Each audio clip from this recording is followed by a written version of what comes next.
Hello my dear friends, आज से हम भारत का इतिहास में प्राचीन भारत का इतिहास पढ़ेंगे।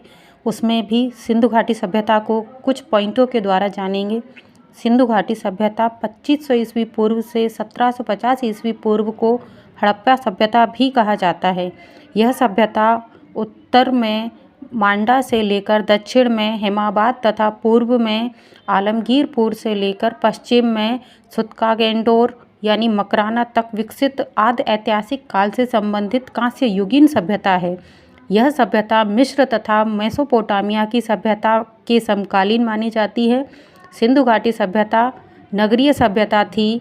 यहाँ नगरों एवं घरों के विन्यास के लिए ग्रिड पद्धति प्रचलित थी। सिंधु घाटी सभ्यता की लिपि भाव चित्रात्मक लिपि है जो दाईं से बाईं ओर लिखी जाती है। सैंधव समाज मात्र सत्तात्मक समाज था। यहाँ कुबड़ वाला सांड पूजनीय था। सैंधववासी गेहूं तथा जौ के साथ साथ कपास की खेती भी करते थे। अब हम आगे वैदिक काल को जानेंगे। वैदिक काल में हड़प्पा सभ्यता के पतन के बाद वैदिक संस्कृति का उदय हुआ, जिसकी जानकारी का मुख्य स्रोत वेद माने जाते हैं।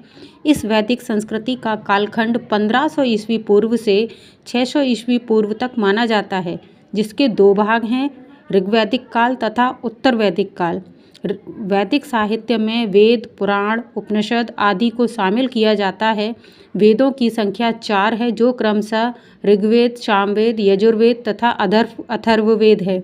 ऋग्वेद सबसे प्राचीन वेद है तथा इसकी भाषा पदात्मक है। यह देवताओं की स्तुति से संबंधित है। ऋग्वेद में गायत्री मंत्र का उल्लेख है, जो सूर्य से संबंधित देवी सावित्री को संबोधित करते हैं। ऋग्वेद में 10 मंडल तथा 1028 सूक्त हैं, जिसके 10वें मंडल में पुरुष सूक्त में 4 वर्णों जिसमें ब्राह्मण, क्षत्रिय, वैश्य तथा शूद्र का उल्लेख है। ऋग्वेद में सर्व प्रमुख देवता इंद्र को पुरंदर भी कहा जाता है, जो वर्षा के भी देवता हैं।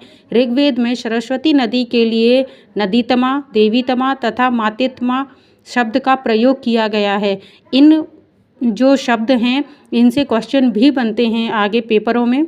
सामवेद की भारतीय संगीत का मूल कहा जाता है, जिसमें संकलित मंत्रों को यज्ञ के अवसर पर देवताओं की स्तुति में गाया जाता है।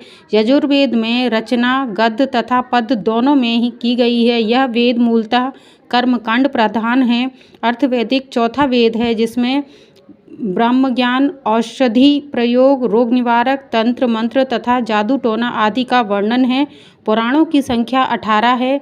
इसमें सबसे प्राचीन पुराण मत्स्य पुराण में विष्णु के 10 अवतारों का उल्लेख है।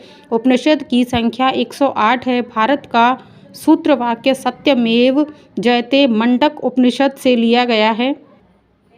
महाजनपद काल, ये 6वीं शताब्दी ईस्वी पूर्व से 16 महाजनपदों का उदय हुआ, जिसकी चर्चा बौद्ध ग्रंथ अंगुत्तर निकाय तथा जैन ग्रंथ भगवती सूत्र से मिलती है। कुछ प्रमुख महाजनपद और उनकी राजधानियां निम्नलिखित हैं। महाजनपद राजधानी, जिसमें मगध, राजगृह, गिरिब्रज, कौशल, श्रावस्ती, विज्जी, वैशाली, अंग, चंपा, वत्स, कौशाम्बी, कुरु, हस्तिनापुर, अवंती, उज्जैनी या महिष्मती।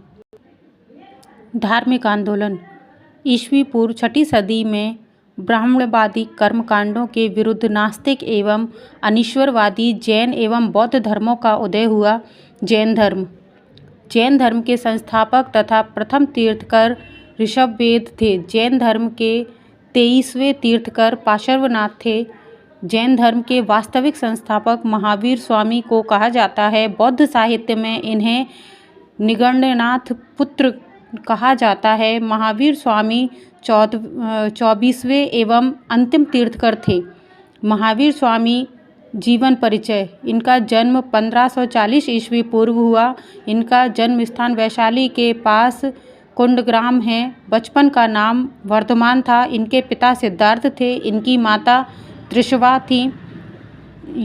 इनकी पत्नी यशोदा थी। इनकी पुत्री प्रियदर्शनी थी। संन्यास धारण 30 वर्ष की अवस्था में अर्थात 30 वर्ष की आयु में किया था तथा इनकी मृत्यु काल 468 ईस्वी पूर्व से माना जाता है तथा इनकी उम्र 72 वर्ष स्थान पावापुरी या नालंदा में माना जाता है।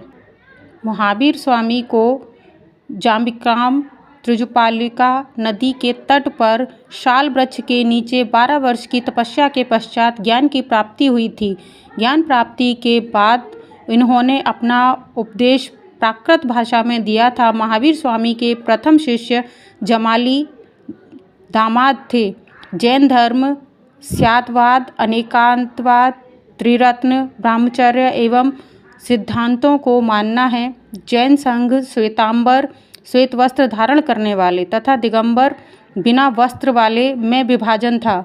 जैन धर्म की 2 संगीतियाँ हुई थी, जिसमें पहली स्थूलभद्र की अध्यक्षता में पाटलिपुत्र में तथा दूसरी देवर्धि क्षमाश्रवण की अध्यक्षता में वल्लभी में हुई थी। इसके आगे हम अगली वीडियो में जानेंगे। आगे और पढ़ने के लिए लाइक शेयर सब्सक्राइब ज़रूर करें। धन्यवाद।